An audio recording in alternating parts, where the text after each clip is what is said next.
Mas, doutor, hoje o senhor está aqui, né, para fazer uma recomendação ao prefeito, doutor Benjamin, que assumiu recentemente a prefeitura de Açailândia, e aos demais prefeitos, né, demais gestores da sua jurisdição, né?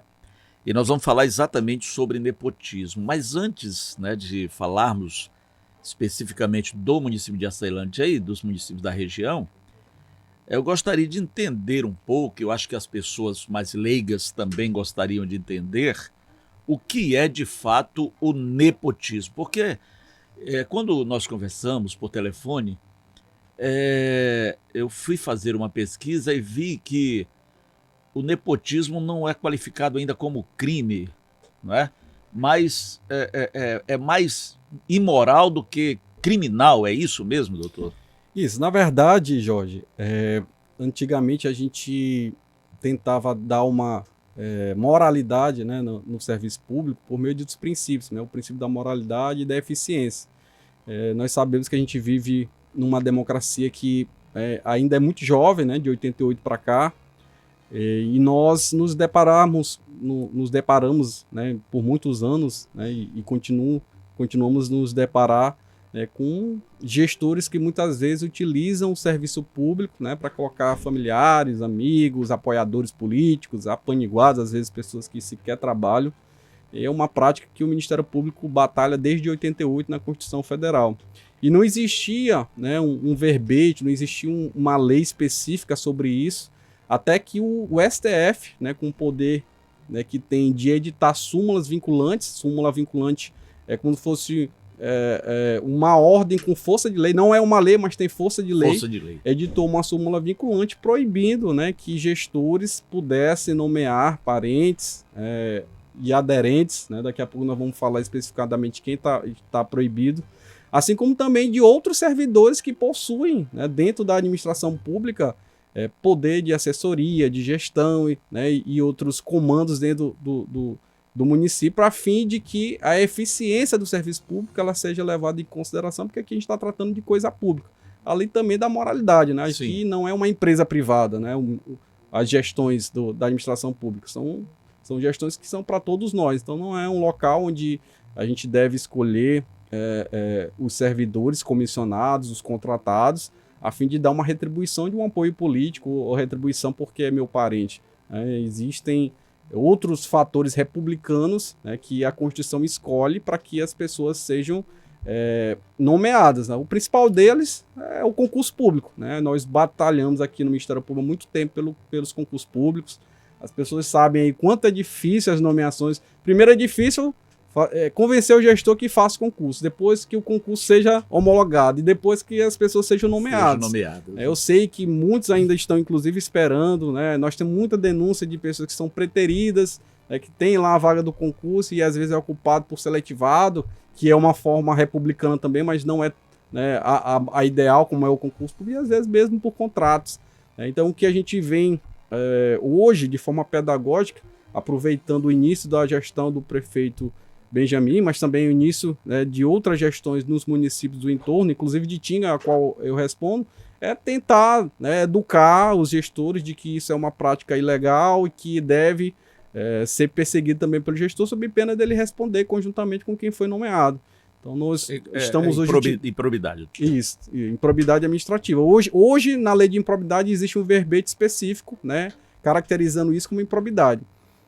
Caso nós consigamos, por exemplo, o dolo do nepotismo, ele pode ser também encarado como um crime, mas não existe o crime específico de nepotismo. Mas existe o crime, por exemplo, de desvio de valores, né? Se o gestor tiver consciência de que ele está fazendo isso para desviar valores em nome de uma terceira pessoa que não deveria estar na administração pública, e se incorre num crime do decreto-lei que é específico para gestores, presidente de câmaras, prefeitos e outros gestores, que é o decreto... Autarquias. Isso. Existe um decreto-lei bem antigo de 67 que justamente prevê esse tipificação específica, então o Ministério Público está muito atento com isso.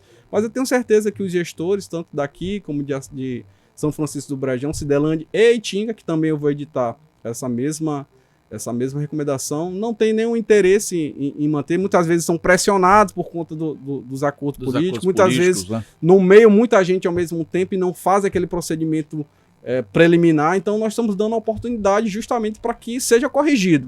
Da competência, né? Isso, principalmente, né? Isso.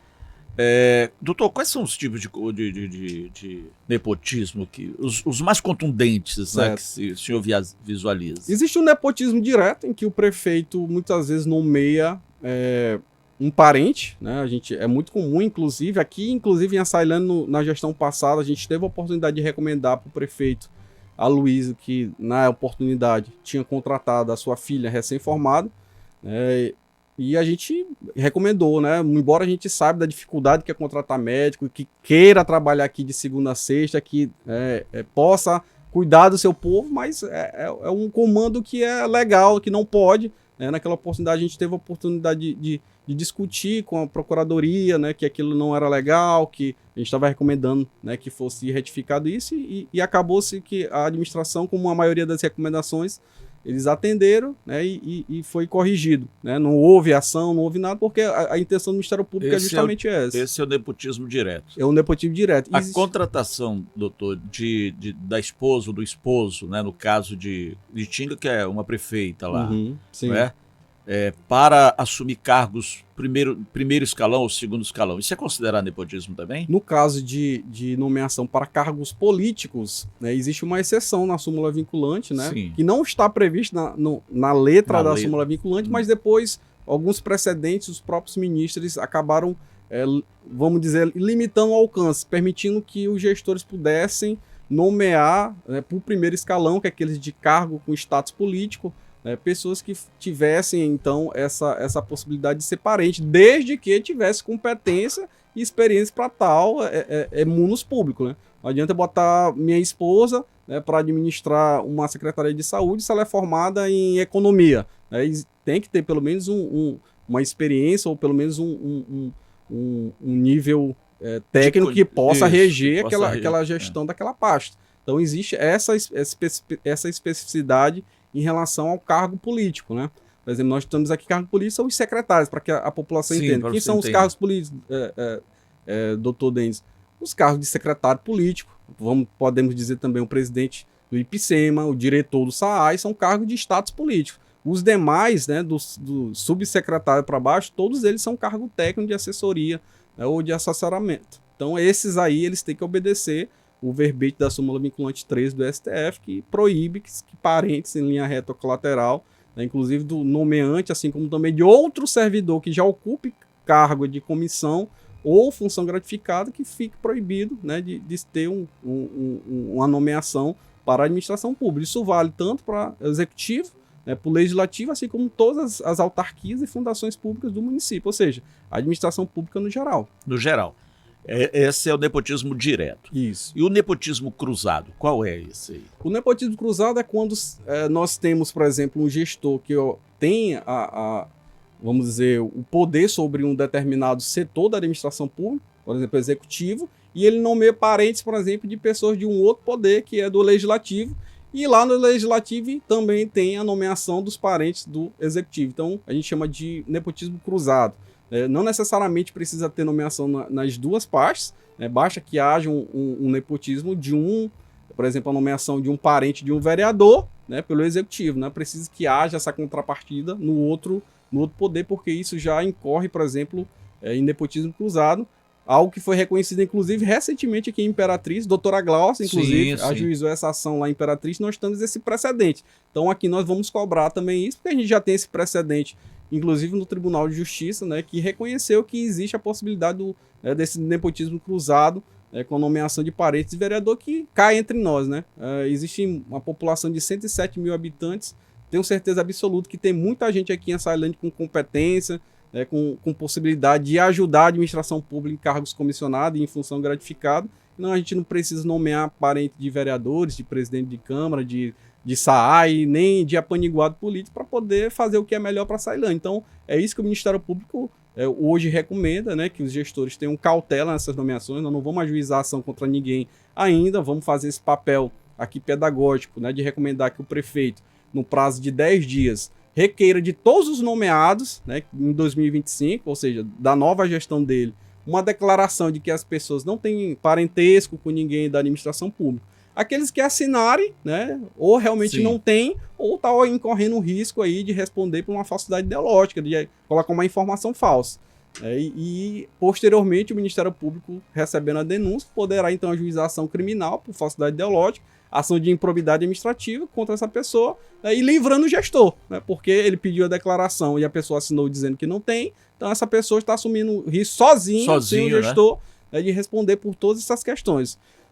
Por outro lado, né, o gestor vai pedir para todo mundo, aqueles que não apresentaram, né, a declaração e ele mantiver, né, ele vai responder conjuntamente com esse que se omitiu em apresentar a declaração, que aí ele está assumindo um risco. Ora, se alguém que não está em nepotismo, não apresentou a declaração e eu não fiz nada, essa minha omissão ela é uma omissão irregular. Então o gestor está sabendo também, hoje inclusive vou apresentar pessoalmente para o Dr. Benjamin, porque eu vou ter uma reunião daqui a pouco para tratar da saúde e da agricultura familiar, especificadamente uma reunião presencial com ele, vou entregar em mãos. Então, tudo isso que eu estou falando aqui, a gente vai bater essa conversa, e eu vou explicar exatamente por que dessa recomendação. Inclusive, que a população sabe, nós estamos entrando no novo governo, tem muitas denúncias em relação à nova administração. Infelizmente, o gestor foi... Nem bem começou, já tem tanta denúncia, doutor? O gestor foi eleito, infelizmente, com uma minoria da população, infelizmente teve a maioria dos votos, mas a gente sabe que teve 3 grandes candidatos aí que tiveram muitos votos, né, isso acaba fazendo com que muitas pessoas, né, tiveram o seu candidato... Estejam desgostosos, isso, né? Perdedor, e acaba trazendo muitas denúncias têm, lógico, tem fundo e a gente está investigando, né? Mas outros também a gente sabe que é por conta disso. Então a gente está fazendo essa peneira, o Ministério Público está com muita coisa para ver. E uma dessas questões que nós fizemos depois de fazer um estudo, vimos que tinha muita coisa sobre nepotismo. Então, para que a gente tivesse uma efetividade, uma eficiência no nosso trabalho, a gente resolveu fazer logo essa recomendação. Não é porque a gente está perseguindo o gestor, não é porque a gente está perseguindo parente do dever, né? Isso, pelo contrário, é uma estratégia, né, dando oportunidade para que as pessoas, né, reconheçam a situação de nepotismo e deixem a administração pública, né, para que a gente consiga, de fato, fazer com que o governo do Dr. Benjamin seja o melhor da história, que é sempre o que o Ministério Público quer, o que o gestor que entra faça o melhor da história, que vai ser o melhor para a cidade. Então, o Ministério Público não tem amigo e também não tem inimigo, então a gente torce para que tudo dê certo. O senhor falou que existem muitas denúncias, né? Mas, assim, a grosso modo, existem indícios? O Ministério Público já detectou indícios de nepotismo na atual gestão? As irregularidades são reportadas, Jorge, são irregularidades que não são assim de fácil acepção, né? São irregularidades ligadas à licitação pública, por exemplo. Quando você chega numa denúncia informando, por exemplo, que alguém está direcionando uma licitação, né, para um determinado fornecedor, né, quando chega o Ministério Público, logicamente você não traz ali todos os elementos possíveis para que o Ministério Público tenha segurança de dizer que houve realmente aquele direcionamento. O Ministério Público tem que fazer um procedimento, ouvir, fazer um estudo sobre o caso específico, ver algumas questões relacionadas ao que aconteceu na licitação, para aí sim a gente ter uma conclusão. Muitas vezes o Ministério Público consegue agir tempestivamente, antes inclusive das contratações, e recomenda que sejam suspensas e anuladas, né, essas licitações, e é o que está acontecendo. Outras, né, que já aconteceram, que as contratações já foram realizadas, já houve pagamento, aí se torna ainda mais complexa para o Ministério Público, a gente vai ter que buscar nessas informações a certeza, porque o Ministério Público não trabalha com fuxico, nem com achismo, né? Então, muitas vezes, quando o Ministério Público vai ajuizar uma ação criminal, uma ação de improbidade, algo mais, vamos dizer, coercitivo, é porque a gente já tem ali um grau de indícios suficientes, né, para poder agir. Então, não vou dizer que as denúncias que chegam, elas chegam vazias, porque não são, né? Muitas vezes chegam lá, inclusive, hoje é muito comum as pessoas apresentarem denúncia pelo ChatGPT. O ChatGPT faz uma análise dos editais, dos contratos, e trazem para a gente já muitas reflexões importantes, coisas que antigamente era realmente só o fuxico, né? Hoje já vem com algumas reflexões, mas é necessário que a gente olhe atentamente. O Ministério Público, como eu disse há pouco, a gente não tem amigos. Muitas vezes as pessoas dizem, mas é porque fulano de tal tá o tempo todo no Ministério Público. Mas é um Ministério Público da sociedade. Quem quiser, Sim, se o Jorge exatamente. Quadros quiser bater ponto todo dia na promotoria para trazer denúncias, para trazer informações, nós estamos de portas abertas, que o Ministério Público sobrevive pela sociedade. Quem paga nossos impostos é a sociedade. Então a gente está aqui para todas as pessoas, inclusive para os jornalistas. Muitas vezes a gente passa as informações, pede inclusive para que formalmente faça esse pedido pelo e-mail da Promotoria de Justiça, porque a gente quer que as coisas sejam profissionalizadas. Não adianta ficar mandando informações pelo WhatsApp, porque muitas vezes eu não sou o ouvidor geral da promotoria e também vou perder tempo com algo, né, que eu poderia estar executando, olhando inclusive esses procedimentos que estão se acumulando de tantas denúncias que estão chegando. Exatamente. Agora, doutor, qual o prazo desta recomendação? Que é importante a gente saber, né? Nós temos 2 prazos aqui. O primeiro prazo, o Ministério Público está recomendando que os gestores, isso cabe aqui ao prefeito, né, presidente da Câmara, né, e as autarquias e fundações do município. Aí aqui a gente pode colocar o SAAI e o IPSEMA também, o presidente da Câmara e o prefeito. Isso tanto daqui de Açalhã como de São Francisco do Brajão, Cidelândia e também eu vou fazer na comarca de Itinga. Eles vão ter o prazo de 10 dias para fazer, não sei qual é o expediente, mas um ofício circular, vamos dizer assim, para que todos os servidores que foram nomeados para função gratificada, para contratos, né, todo mundo que não passou em concurso ou em seletivo, é importante isso, né, porque quem passou em concurso e em seletivo, ele entrou de uma forma republicana, né, prevista na Constituição. Então ele não tem necessariamente que obedecer o nepotismo, pelo contrário.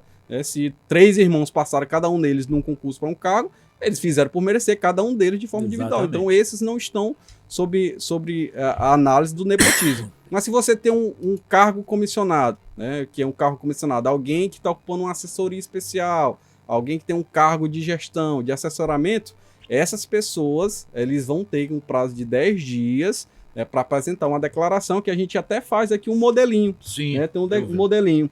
Declaro que não possuo cônjuge, companheiro ou parente, linha reta. Aí eu boto ainda em parágrafo, né, em parênteses, para que as pessoas saibam quem são esses.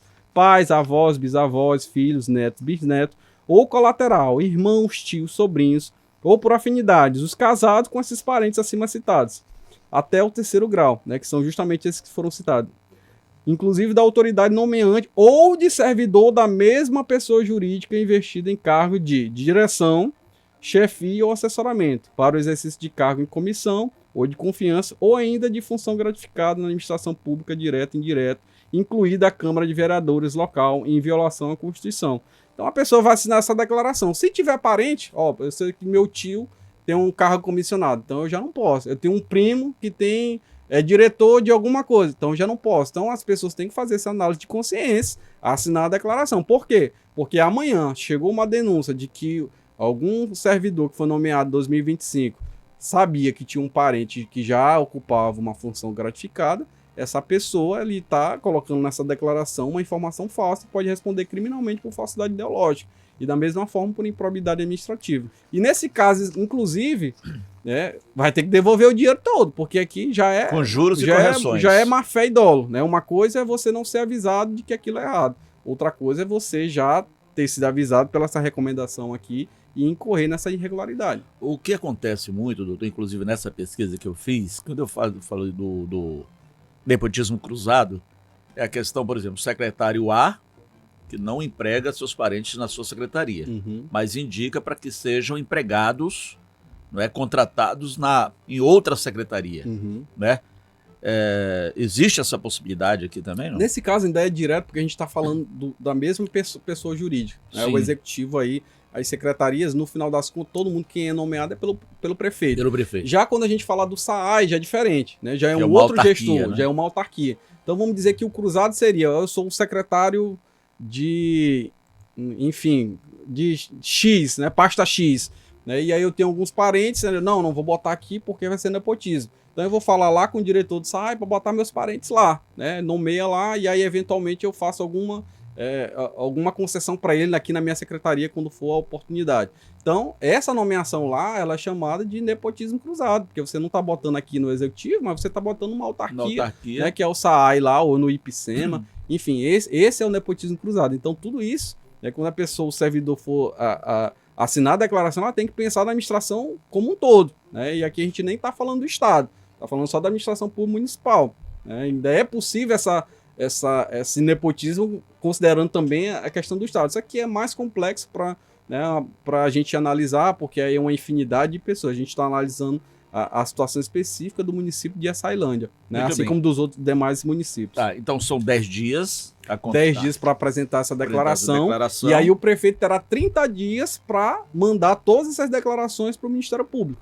Porque aí a gente vai arquivar conosco, e aí quando chegarem as denúncias, a gente vai saber quem assinou e quem não assinou. Quem não assinou, por que o prefeito não exonerou? Né? Aí o prefeito não exonerando, como eu disse para o senhor, aí ele também está se omitindo, sabendo que existia nepotismo. Ou, por exemplo, a pessoa não assinou, talvez por esquecimento, aí o prefeito tem que chamar o procedimento. Vem cá, por que você não apresentou? Ah, porque eu esqueci. Então, faça agora que a gente vai mandar para o Ministério Público. Ou se chamou e a pessoa disse realmente que tem parente e não quis assinar, então o prefeito não vai ter outra escolha senão exonerar. E a gente sabe aqui, as pessoas quase que diuturnamente falam em rede social quem é parente e quem não é parente da administração. Então, a população também é chamada a contribuir com isso. Depois dessa recomendação, no prazo de 30 dias. Se você vê lá no diário que as pessoas que você viu que são parentes de outros servidores públicos que já têm um cargo de comissão ou função gratificada no município, né, você fique atento, mande para o Ministério Público e nós vamos agir, que é o nosso papel. Eu acho que vai trazer, de certa forma, né, uma espécie de tranquilidade para o gestor. Que o gestor é pressionado a contratar. Ou o camarada que é parente que votou, o camarada que é parente que investiu, o camarada que é parente que acompanhou, né? E que queria, de certa forma, o cargo, né, na prefeitura ou nas autarquias, enfim. E aí o prefeito vai chamar e diz, olha, meu irmão, eu sinto muito, né? Mas é a lei, eu tenho que cumprir, né? Tchau, dê tranquilidade para a minha administração, certo? E pronto, né? Eu acho que o prefeito, se tiver consciência da sua responsabilidade pública, ele vai agir, de certa forma, de acordo com a recomendação, de acordo com o que o Ministério Público está propondo, para que não haja, né, logo depois, um crime por improbidade administrativa que vai trazer sérios danos aí à sua própria administração. Isso, o Ministério Público, ele existe justamente para isso, né? Muitas vezes a gente sabe que na seara da gestão pública que tem o ingrediente político. Nós sabemos que muitas vezes, eu tenho certeza absoluta que nem todas as pessoas que estão na administração pública, inclusive nos cargos políticos, são indicações diretas do gestor, né? A gente já está em 2025, sabemos muito bem que existem, né, ali, para você ser eleito, você tem que se aliar a outros políticos que muitas vezes nem pensam igual a você para poder fazer. Mas existem limitações, e as limitações, como esta do nepotismo, a gente tem que levar em consideração para que ele não haja um prejuízo maior para o gestor. E o gestor tem que ter tranquilidade, tem que nomear as pessoas que de fato ele confie que tenham condições de exercer ali aquela função para a qual a lei determinou. Então, assim, eu também acredito que o Ministério Público está ajudando os gestores hoje, né? Porque a gente não pode colocar alguém só porque me apoiou, mas qual é a experiência dessa pessoa? Será que ela vai exercer bem o seu papel? Né? E aqui a gente não entra na seara de fulano de tal é um excelente advogado, é um excelente médico, um excelente fisioterapeuta. Não é essa a questão. Aqui a gente não está analisando se a pessoa é um bom ou um mau profissional, né? Pode até ser um excelente profissional, mas a lei não permite. Então, não permitindo que esse bom profissional vá aqui para outro município ou vá para um outro local em que ele possa exercer essa competência dele. Aqui, infelizmente, não é o promotor ou não é o gestor que vai exonerar. É a lei, né? A súmula vinculante 3 do STF que diz. E a gente está fazendo nosso papel e eu tenho certeza que o gestor vai olhar isso com bons olhos também, porque aí ele vai ter mais tranquilidade, inclusive, para fazer as nomeações por competência, né? Realmente as pessoas que ele gostaria que exercessem aquelas funções. Muito bem, doutor Denis. Eu quero agradecer a sua presença aqui no nosso programa. Eu sei que o senhor tem uma agenda já, não é? É como já diziam nossos avós, depois não digam que eu não avisei, né? Que o Ministério Público não avisou. Anteriormente, bem antes, né, o Ministério Público agia logo, né? Tá, hoje não, hoje existe essa função pedagógica de vir, de orientar, né, de fazer com que as coisas caminhem, e como o senhor disse, né, que o doutor Benjamin faça uma administração de qualidade, né, pensando exatamente na população de Açailândia e na cidade, né, melhor qualidade de vida, enfim.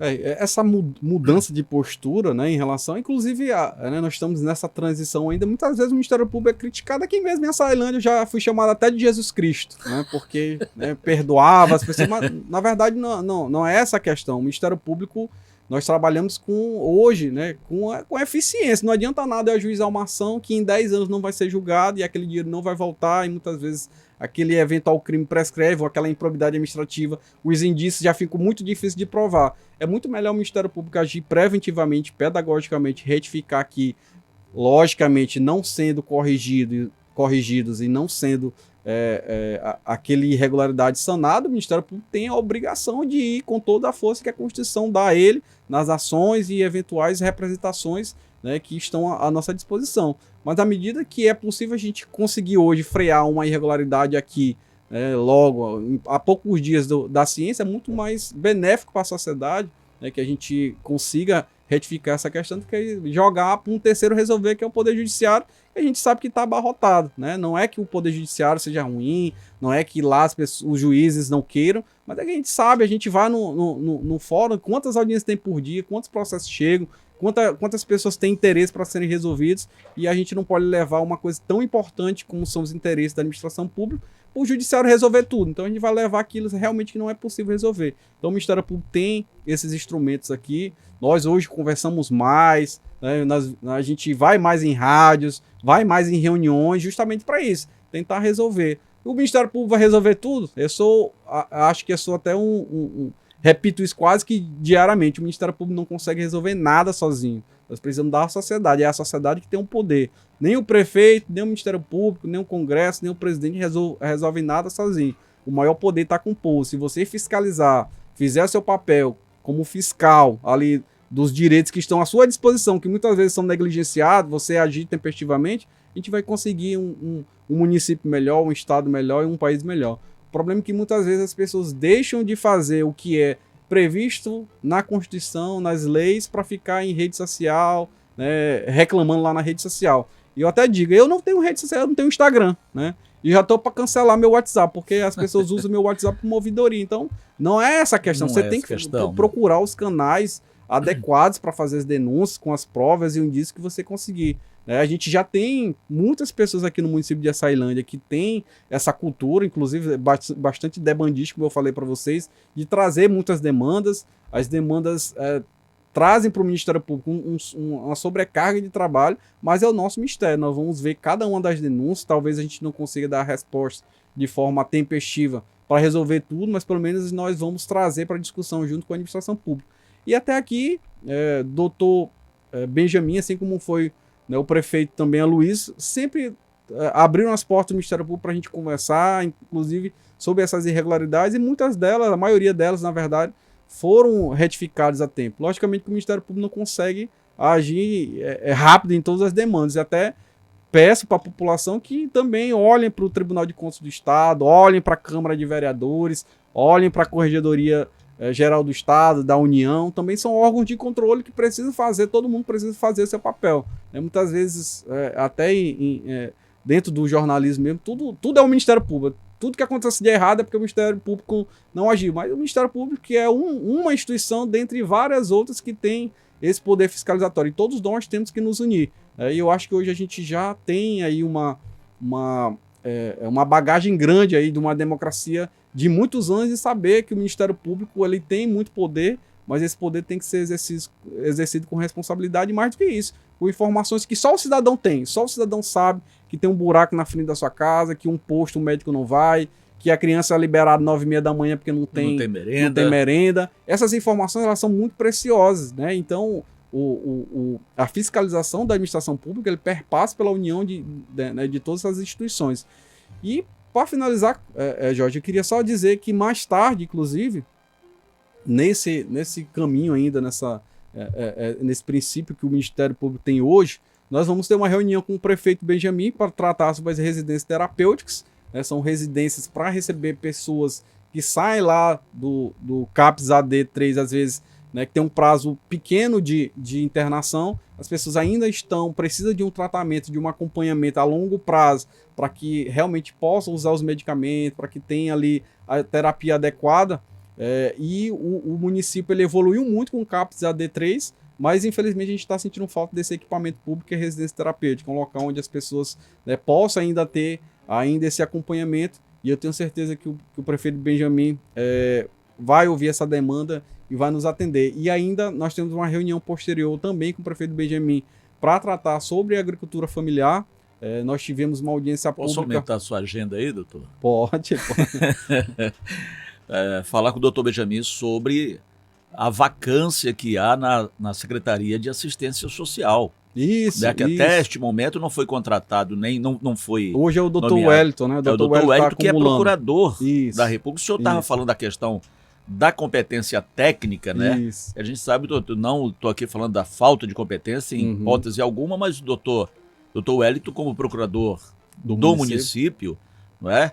Que já tem uma demanda altíssima, que a gente sabe disso, está acumulando a função de secretário de assistência social. Né? Nós temos pessoas aqui na cidade com muita competência para assumir. O doutor Francisco está aqui balançando a cabeça, porque quem está sofrendo mais é justamente as promotorias que trabalham, né, com a questão do serviço social, sabe que muitas vezes o gestor, né, um novo gestor, traz uma equipe, traz princípios novos, né, e é uma boa demanda a gente conversar com o prefeito. Na verdade, informalmente eu já conversei com o doutor Wellington sobre isso. Ele também quer urgentemente que seja nomeado. Eu acredito que porque, sim. Inclusive hoje, por exemplo, uma das reuniões nós vamos tratar com a equipe da assistência social e ele não vai estar presente porque ele vai estar numa audiência da Câmara Arbitral para tratar sobre luz de Açailândia. Então, assim, o município de Açailândia é um município, né, que não tem muitos habitantes, né, comparado com, por exemplo... Mas tem uma demanda altíssima. Mas tem uma demanda altíssima. Nós temos aqui muitas questões que precisam ser sanadas. Eu sempre digo que a Açailândia ainda vai ser uma potência nesse estado, porque nós temos pessoas qualificadas, nós temos riquezas aqui instaladas, e mais do que isso, nós temos, né, possibilidades na própria região de ser aqui, né, um polo, né, de fato, que consiga atrair, né, investimentos, que possam atrair também serviços que possa servir não só o estado do Maranhão, mas o nosso estado vizinho aqui, Pará, que nós estamos bem aqui, bem próximo do Pará. Então, assim, nós vamos chegar lá, se Deus quiser. Nós precisamos, né, nos unir, né, a administração pública, sociedade civil organizada, inclusive os jornalistas, né, e o Ministério Público e outras instituições do controle. Nós vamos chegar lá, se Deus quiser, e em breve nós vamos ter uma Açailândia melhor. E então, para isso, a gente precisa também, né, alguém que se preocupe exclusivamente com sua pasta. Né? Eu vou levar também essa pauta para lá, aproveitando o bizu aí, né, a dica dada aqui pela Marconi FM, levando para o prefeito. Mas a gente sabe que no final das contas, né, é uma questão complexa, como a gente vinha conversado antes. Né? As forças que levaram o Benjamin a ganhar essa eleição perpassam também por essas questões. Eu não sei exatamente, de acordos, né, eu não sei exatamente, né, como é que ele vai tomar essa decisão. Nós temos uma gestora que deixou a pasta em 31 de dezembro, tivemos uma gestora que infelizmente não pôde continuar, e agora é a hora do Benjamin pensar. Não adianta a gente ter pressa também, ele nomear alguém que lá na frente também não consiga fazer um bom papel. Tenho certeza que ele está pensando bem aí nessa nomeação, para ele ter paz, e o gestor que entrar também ter paz para exercer seu papel. Muito bem. Doutor Denis, muito obrigado pela sua presença. Fico feliz, né, de o senhor ter vindo aqui e fazer essa explanação, esse esclarecimento, e nós nos colocamos sempre à disposição do Ministério Público para que, em quaisquer que sejam as situações de interesse da coletividade, basta nos procurar, que nós estamos aqui sempre de portas abertas. Eu que agradeço a oportunidade, inclusive desta vez, né, o próprio Ministério Público procurou a Marconi FM, né, porque realmente, de fato, fazia algum tempo que a gente não vinha aqui, mas a gente sabe da audiência, com a população de Açailândia. Eu mesmo, quando, né, estou aqui em Açailândia durante o trabalho, procuro ouvir a rádio, a Marconi FM, justamente por trazer as informações de forma tempestiva, de forma clara, transparente. Nós aqui, graças a Deus, o Ministério Público tem muita atuação, e a gente é convidado para muitos outros veículos, e acaba a gente não tendo tempo de voltar aqui tanto nos auxiliou. Eu não falo nem só por mim, né, mas todos os colegas que me antecederam aqui falam muito bem da parceria da Marconi FM, dos jornalistas Raí, do Jorge, Dr. Gleutz, doutora Glaucia, falam muito bem de como foi boa a parceria durante todos esses anos. E a gente, graças a Deus, tem abertura com outros veículos, a gente atende todos os chamados, a gente não tem filiação, nem amizade, nem né, nenhum tipo de parceria ou convênio com nenhum podcast, nenhuma estação de emissora de rádio ou TV. Né, por isso mesmo, convidando, a gente vem na medida do possível. Como eu disse, é muito trabalho, mas também a gente está à disposição, né, para exercer esse papel da transparência. E obrigado, Marconi FM, obrigado, população da Ceilândia e região, por nos ouvir, e obrigado, Jorge Quadros e equipe aí por trazer essa oportunidade.